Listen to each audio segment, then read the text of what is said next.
Hi everyone, welcome to IIT sub channel. In this lecture, we are going to discuss the previously asked questions from this chapter, that is from ray optics. Here the question is from JEE Main 2020 January shift 1. So ఇక్కడ question వచ్చేసి మనకు the magnification of compound microscope is 375. Length of the tube is 150 mm. So given that the length of the object lens is 5 mm, then the value of focal length of eyepiece, అంటే focal length of eyepiece find out చేయమంటున్నాడు. F E find out చేయాలి. Fine, ఇక్కడ చూడండి, ఇది direct question, compound microscope సంబంధించి direct question. Okay, compound మైక్రోస్కోప్లో మనం already 2 formulas ఉన్నాయి. ఒకటి వచ్చేసి image at infinity. Okay, image at infinity. Second వచ్చేసి మనకు image at L D D V, least distance of distinct vision. So అదెంత మనకు 25 సెంటీమీటర్ కదా. సో ఇక్కడ మన క్వశ్చన్లో ఏది మెన్షన్ చేయలేదు కాబట్టి మనం రెండింటిని ఒక చెక్ చేసి అది ఎక్కడ ఆన్సర్ పర్ఫెక్ట్గా మ్యాచ్ అవుతుందో ఆ ఆన్సర్ మనం ఇక్కడ చూస్ చేసుకుందాం. సో ఫస్ట్ ఇన్ఫినిటీ దగ్గర ఉన్నప్పుడు ఫార్ములా ఏంటి మనకు? Magnification power formula MP is equal to L by f o into D by f e. So దీంట్లో ఎంపీ ఎంత ఇచ్చాడు మనకు? 375 ఇచ్చాడు. ఇక్కడ చూడండి, magnification of compound microscope 375 that equal to L. L ఎంత మనకు? లెంత్ ఆఫ్ ద ట్యూబ్ ఎంత? 150 mm by f o, the focal length of the objective lens 5 mm into D. So ఇక్కడ వచ్చేసి మనకు 25, ఇది సెంటీమీటర్లో ఉంటుంది. ఓకే, సో మనం ఫైనల్గా దీన్ని ఎంఎంలో మార్చుకుందాం. ఫస్ట్ అయితే మనం 25 ఇలా ఉంచేయండి. సో ఎఫ్ఈ వచ్చేసి మనకి ఇక్కడ ఏమవుతుంది, అది మనం ఫైండ్ అవుట్ చేయాలి. ఫైన్, సో దీంట్లో డైరెక్ట్ క్యాన్సిలేషన్, ఇక్కడ అది 5తో క్యాన్సిల్ అవుతుంది. నెక్స్ట్ ఇక్కడ 5 is cancel with 75 and this 75 with cancel with 2. Okay, so then f e is equal to 2 mm వచ్చింది మనకు. So 2 centimetre. సో మనం ఇప్పుడు మీటర్లో మార్చుకుంటే ఏమవుతుంది మనకు? ఇది ఇంటూ 10 చేయాలి దీన్ని. సో ఇంటూ 10 చేసి ఎంఎంలో కన్వర్ట్ అవుతుంది, అప్పుడు 20 mm అవుతుంది. సో ఇది ఎఫ్ఈ. ఫైన్, నెక్స్ట్ కోర్స్ ఈ 20 mm అనేది 22 నియరెస్ట్గా ఉన్నట్టుగా అనిపిస్తుంది, but let us check this also. So దీని ఫార్ములా వచ్చేసి ఏంటి మనకు? MP is equal to L by f o into 1 plus just ఒక అడిషన్ ఏమవుతుందంటే 1 అనేది యాడ్ అవుతుంది, that equal to so 375. L వచ్చేసి మనకి ఇక్కడ 150, ఎఫ్ఓ వచ్చేసి మనకి ఇక్కడ ఎంత మనకు 5 ఇంటూ 1 ప్లస్ డి వచ్చేసి 25 అండ్ ఎఫ్ఈ మనం ఫైండ్ అవుట్ చేయాలి.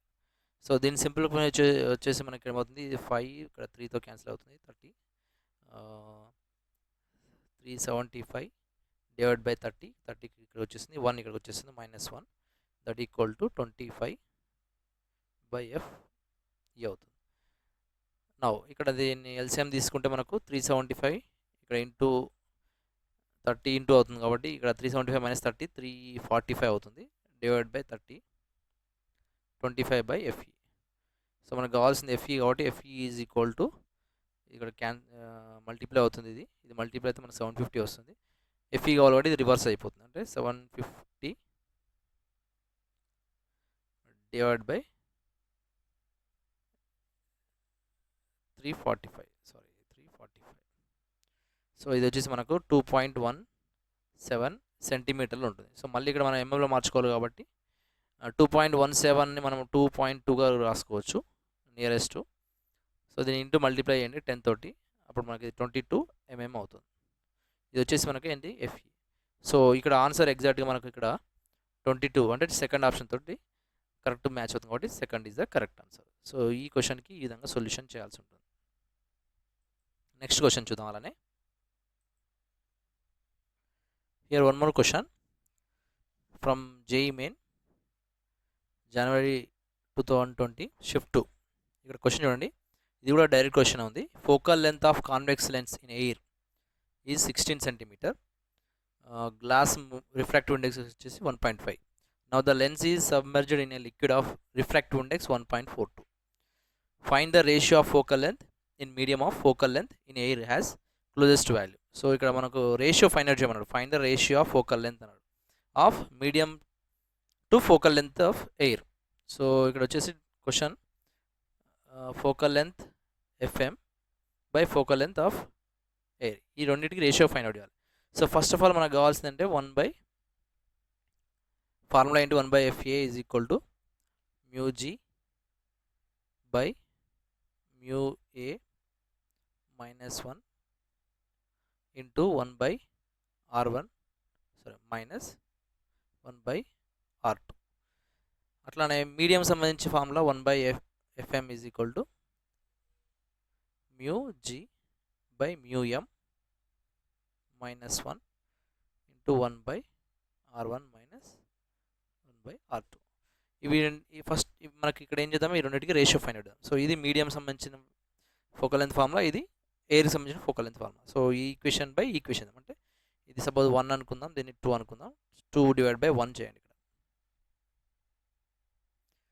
సో అప్పుడు మనకు 1/FM బై 1/FA వస్తుంది. దట్ ఈక్వల్ టు ఇది కదా 1/FM μg by μm minus 1 into ఇదంతా ఉంటుంది. బట్ ఇక్కడ సేమ్ ఉంది కాబట్టి ఈ టర్మ్ అంతా కూడా క్యాన్సిల్ అయిపోతుంది. సో రిమైనింగ్ ఇది డివైడ్ బై ఇది. సో పైన అక్కడ ఏముంది μg బై μA మైనస్ 1. ఇది సింప్లిఫైడ్ ఈక్వేషన్. సో ఇదేమవుతుంది, సింప్లిఫై చేస్తే FA బై FM అవుతుంది. ఓకే, సో ఇక్కడ μg వచ్చేసి మనకి ఎంత, μg value 1.5 by 1.42 minus 1 divide by μg, ఇక్కడ మళ్ళీ అగైన్ 1.5, μA వచ్చేసి 1 మైనస్ 1. సో దీన్ని సింప్లిఫై చేసుకుంటే మనకి ఇక్కడ 1.5 క్రాస్ మల్టిప్లై అయ్యండి, ఇక్కడ 1.42 బై 1.42 ఉంటుంది. ఇక్కడ చూడండి కింద వచ్చేసి మనకి ఇది 1.5 డివైడ్ బై 1 అంటే 1.5 మైనస్ 1 అంటే 0.5 అవుతుంది. 0.5 మళ్ళీ ఇక్కడ పైన మల్టిప్లై అవుతుంది కాబట్టి డైరెక్ట్ ఇక్కడ 0.5 అవుతుంది. సో ఈ డిఫరెన్స్ చేస్తే మనకు 0.08 వస్తుంది డివైడ్ బై, సో 1.42 ఇంటూ 0.5 చేస్తే మనకు 0.7 సంథింగ్ వస్తుంది, రైట్. సో దీన్ని మనం ఇక్కడ ఏం చేద్దామంటే ఇక్కడ FA బై FM వచ్చింది, మనకు కావాల్సింది FM బై FA కదా. సో కాబట్టి 0.7 బై 0.08 వస్తుంది. సో దీన్ని మళ్ళీ ఫర్దర్గా మనం సింప్లిఫై చేసుకుంటే దీని వచ్చేసి ఇది 71 ఇది 8.875 వస్తుంది అప్రాక్సిమేట్లీ. సో దీన్ని మనం అప్రాక్సిమేట్లీగా ఏమని తీసుకోవచ్చు, 9 తీసుకోవచ్చు. సో ఫోకల్ లెంత్ వచ్చేసి ఆన్సర్ 9. సో ఇక్కడ ఆప్షన్లో మనకు option 1 is the correct. Okay, so will see one more question here. One more question from January 2020, shift 1 9th January.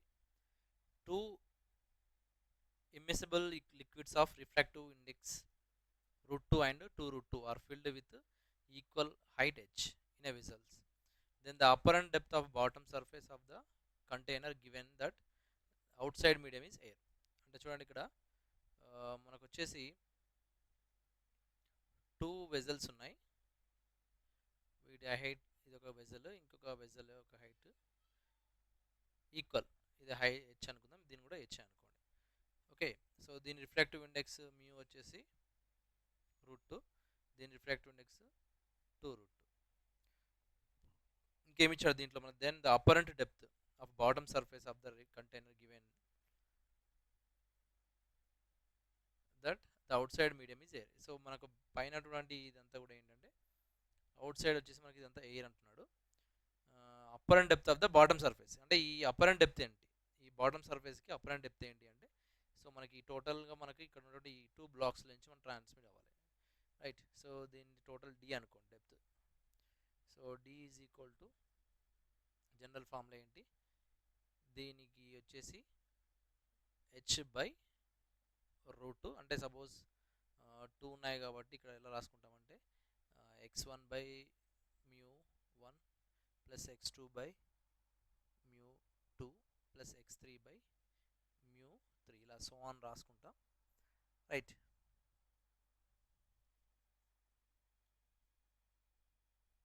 So దాన్ని బేస్ చేసుకొని ఇక్కడ మనం so d equal to h/√2 plus ఇక్కడ x1 వచ్చేసి మనకు దీని యొక్క థిక్నెస్, మ్యూ వచ్చేసి రిఫ్రాక్టివ్ ఇండెక్స్, x2 వచ్చేసి సెకండ్ దాని యొక్క థిక్నెస్, దాని యొక్క రిఫ్రాక్టివ్ ఇండెక్స్ మ్యూ. ఇది థర్డ్ ఉంది అనుకోండి, థర్డ్ యొక్క థిక్నెస్ x3 అవుతుంది, అప్పుడు మ్యూ దాని రిఫ్రాక్టివ్ ఇండెక్స్ మ్యూ3.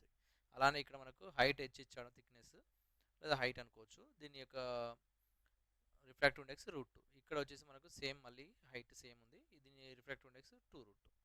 సో దీన్ని సింప్లిఫై చేసుకుంటే మనకు ఇక్కడ LCM 2√2 ఇంటూ 2√2.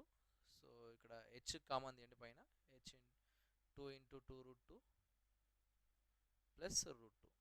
సో ఇది వచ్చేసి h పైన మనకు 3√2 అవుతుంది డివైడ్ బై 4 అవుతుంది. సో ఇది ఆన్సర్ మనకు 3√2/4 into h is the answer for this question. Next ఇంకొక క్వశ్చన్ కూడా చూద్దాం. అలానే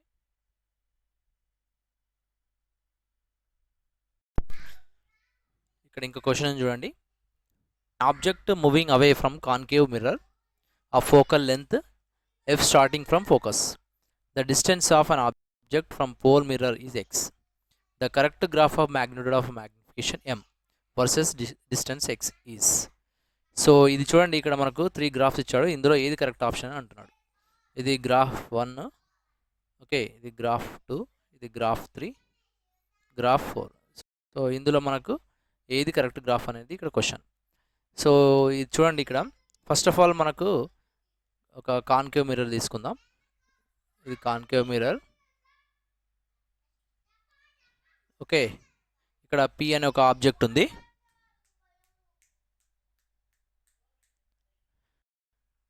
రైట్. ఇది యాక్చువల్లీ ఇదేంటి, ఇది మనకు Pగా తీసుకోవచ్చు, పోల్. ఇక్కడ ఫోకస్ పాయింట్ సపోజ్ ఇది అనుకుందాం, ఇక్కడ మనకు యాక్చువల్లీ ఆబ్జెక్ట్ ఉంది, రైట్, ఇచ్చినటువంటి డేటా ప్రకారం. సో ఇక్కడ నుంచి మనకు ఆబ్జెక్ట్ అనేది అవే వెళ్తుందని ఇక్కడ మనకు క్వశ్చన్లో క్లియర్గా ఇచ్చాడు. ఇక్కడ the distance of an object from pole of mirror is x, okay. ఇక్కడ పైన చూడండి, moving away from the concave mirror. So concave mirror నుంచి అవే వెళ్తుంది, focal length f starting from the focus. So focus point నుంచి start అవుతుంది అది. So ఈ విధంగా వెళ్ళిపోతుంది. ఎప్పుడైతే మనకు ఆబ్జెక్ట్ అనేది ఫోకస్ పాయింట్ మీద ఉంటుందో మ్యాగ్నిఫికేషన్ వాల్యూ అనేది ఇన్ఫినిటీ వస్తుంది. ఇది ఒకటి మీరు గుర్తుంచుకోండి, ఓకే. ఏంటి, ఆబ్జెక్ట్ ఎక్కడుంది, at focus, then the magnification is infinity. So ఇప్పుడు ఇన్ఫినిటీ అనేది ఇచ్చిన గ్రాఫ్లో ఎక్కడెక్కడ ఉంది అనేది చెక్ చేసుకుంటే సరిపోతుంది మనకు. సో ఫస్ట్ ఆప్షన్ చూడండి, ఫస్ట్ ఆప్షన్లో మ్యాగ్నిఫికేషన్, ఇక్కడ మ్యాగ్నిఫికేషన్ ఎం వాల్యూ అనేది 1 ఉంది, ఇక్కడ టచ్ అవుతుందంటే దీని వాల్యూ M1 అవుతుంది. నెక్స్ట్ ఇది కరెక్ట్ కాదు మనకు. ఇక్కడ మ్యాగ్నిఫికేషన్ వచ్చేసి ఇక్కడ కూడా ఈ 1 అనేది ఇక్కడ టచ్ అవుతుంది, అంటే మ్యాగ్నిఫికేషన్ వాల్యూ ఇక్కడ టచ్ అవుతుంది కాబట్టి ఇది కూడా మనకు కరెక్ట్ కాదు. అంటే ఫోకస్ వాల్యూ 1 అని చూపిస్తుంది అండ్ ఆల్సో మ్యాగ్నిఫికేషన్ 1 అని చూపిస్తుంది. సో ఈ రెండు కేసెస్లో ఈ రెండు కరెక్ట్ కాదు. ఇక్కడ థర్డ్ కేస్ వచ్చేసి మనకు మ్యాగ్నిఫికేషన్ అనేది 1 దగ్గర టచ్ అవ్వట్లేదు కాబట్టి ఇది మేబీ అయి ఉండొచ్చు. ఇక్కడ కూడా 1 టచ్ కావట్లేదు కాబట్టి మ్యాగ్నిఫికేషన్ వల్ల ఇది కూడా అయి ఉండొచ్చు. ఇక్కడ సెకండ్ ఆప్షన్ చూస్తే మనకి ఇక్కడ ఏమవుతుంది చూడండి, ఈ వాల్యూ అనేది కరెక్ట్గానే ఉంది, కాకపోతే మూవింగ్ అవే అన్నాం. అంటే మూవింగ్ అవే తర్వాత మ్యాగ్నిఫికేషన్ ఏమవుతుంది అనేది ఇక్కడ మనకు ఏమి ఇవ్వట్లేదు. అంటే ఎఫ్ వాల్యూ అనేది ఇంక్రీజ్ అవుతున్నప్పుడు ఎక్స్ వాల్యూ ఇంక్రీజ్ అవుతుంది కాబట్టి మూవింగ్ అవే అంటే ఎక్స్ వాల్యూ ఇంక్రీజ్ అవుతుంది కదా, అప్పుడు మన మ్యాగ్నిఫికేషన్ ఏమవుతుంది తర్వాత అనేది ఇక్కడ డేటా లేదు. సో కాబట్టి ఇది కూడా కరెక్ట్ కాదు. సో ఆల్టర్నేటివ్గా మనకున్న లాస్ట్ 4th ఆప్షనే కరెక్ట్ అవుతుంది, రైట్. సో ఈ విధంగా మీరు ఇక్కడ వరకు ఆపేసేసి మీరు ఆప్షన్ చూజ్ చేసుకోవచ్చు. బట్ ఒకసారి ఏమైంది మీకు ఎలా అవుతుంది అనేది ఒక క్లారిఫికేషన్ కావాలి కాబట్టి ఇక్కడ ఎక్స్ప్లెయిన్ చేస్తున్నాను.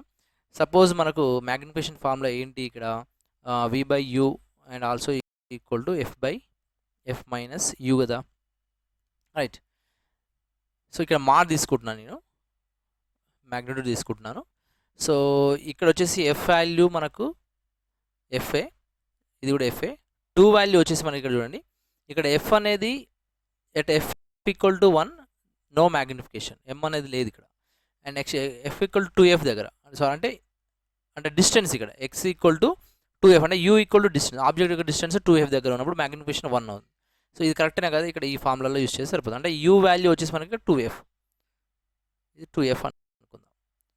ఓకే, ఎఫ్ బై ఇక్కడ ఎఫ్ మైనస్ 2F అంటే మైనస్ ఎఫ్ అవుతుంది. సో ఎఫ్ క్యాన్సిల్ అయిపోతే 1 వస్తుంది. సో మ్యాగ్నిఫికేషన్ మ్యాగ్నిట్యూడ్ అన్నాను కాబట్టి 1 వచ్చేస్తుంది. సో ఎం వాల్యూ 1 లేదా ఈ గ్రాఫ్లో చూడండి, so 2F magnification 1. So it is correct. So మనకు 4th ఆప్షన్ మ్యాథమెటికల్గా కూడా వెరిఫై అవుతుంది. సో 4th ఆప్షన్ అనేది కరెక్ట్ అవుతుంది. సో ఈ విధంగా ఇలాంటి క్వశ్చన్స్కి మనం ఆన్సర్ చేయాల్సి ఉంటుంది. నెక్స్ట్ క్వశ్చన్ చూద్దాం. అలానే here one more question. If A point source is placed at a depth h in a liquid of refractive index 4/3, find percentage of energy of light that escapes from the liquid. So assuming 100% transmission of emerging light. Okay,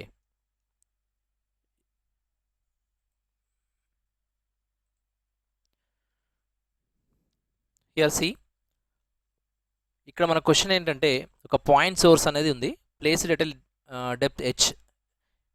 okay, H అనే డెప్త్లో ఒక point source అనేది place చేశారు ఒక లిక్విడ్లో. ఇదంతా liquid అనుకుందాం. Okay, ఇక్కడ ఉంది point source of refractive index of 4/3. దీని యొక్క రిఫ్రాక్టివ్ ఇండెక్స్ మ్యూ ఇచ్చేసి మనకు 4/3 ఇచ్చాడు.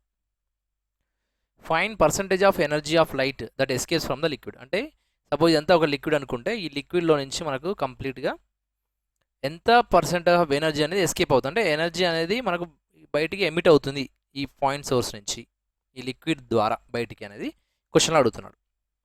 Okay, so assuming 100% transmission of emerging light, అంటే మనం ఇక్కడ 100% ఎమర్జెన్సీ అవుతుంది అన్నట్టుగా మనం అజ్యూమ్ చేసుకోమని చెప్తున్నాడు. సో ఎప్పుడైతే ఈ సోర్స్ ఇక్కడ ఇలా ప్లేస్ చేసామో, ఇక్కడ ఈ ప్లేస్ చేసిన తర్వాత మనకు బయటికి లైట్ ఎస్కేప్ అవ్వాలి అంటే ఈ సోర్స్ నుంచి ఈ లిక్విడ్ ద్వారా ఇక్కడ మనకు ఇది డెన్సర్ మీడియం అవుతుంది, ఇక్కడ మనకి ఇది వచ్చేసి రేర్ మీడియం అవుతుంది. సో లైట్ అనేది డెన్సర్ మీడియం నుంచి రేర్ మీడియం నుంచి బయటికి వెళ్ళే టైంలో ఇక్కడ ఒక యాంగిల్లో మనకి ఇది సపోజ్ ఇక్కడ స్ట్రైక్ చేసింది అనుకుందాం. ఇక్కడ సోర్స్ ఇక్కడ నుంచి ఈ డైరెక్షన్లో ఇలా ఈ పైన ఒక సర్ఫేస్ని స్ట్రైక్ చేసింది. సో స్ట్రైక్ అయినప్పుడు ఏమవుతుంది, ఇక్కడ మీడియం చేంజ్ అయ్యింది.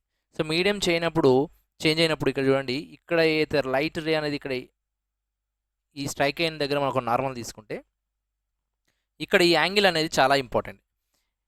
సపోజ్ ఇది మనకు క్రిటికల్ యాంగిల్ తోటి, అబోవ్ క్రిటికల్ యాంగిల్ తోటి మనకి ఇన్సిడెంట్ అయింది అనుకోండి, ఏమవుతుంది, లైట్ అనేది ఇలా వెళ్ళిన ఈ లైట్ అనేది ఇలా మళ్ళీ ఇదే లిక్విడ్లోకి మళ్ళీ వచ్చేస్తుంది. అంటే బయటికి లైట్ వెళ్ళిపోవాలంటే మనకు క్రిటికల్ యాంగిల్ అబోవ్ అవ్వకుండా ఉండాలి, అట్లీస్ట్ క్రిటికల్ యాంగిల్కి ఈక్వల్ అని ఉండాలి.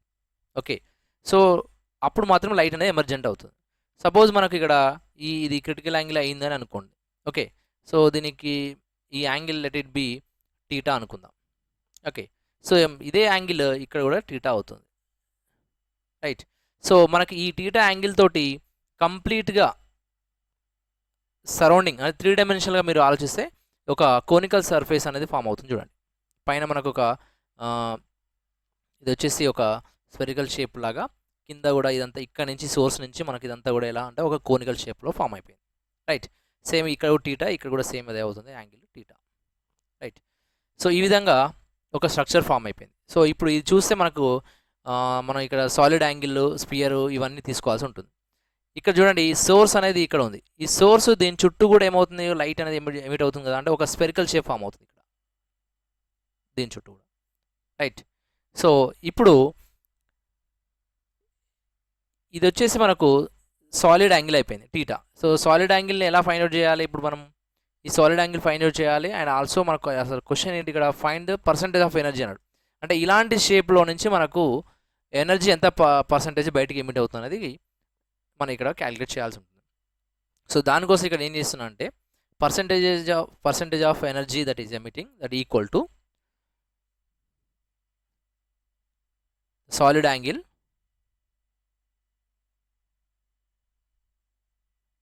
Okay of cone divide by the sphere యొక్క సాలిడ్ యాంగిల్.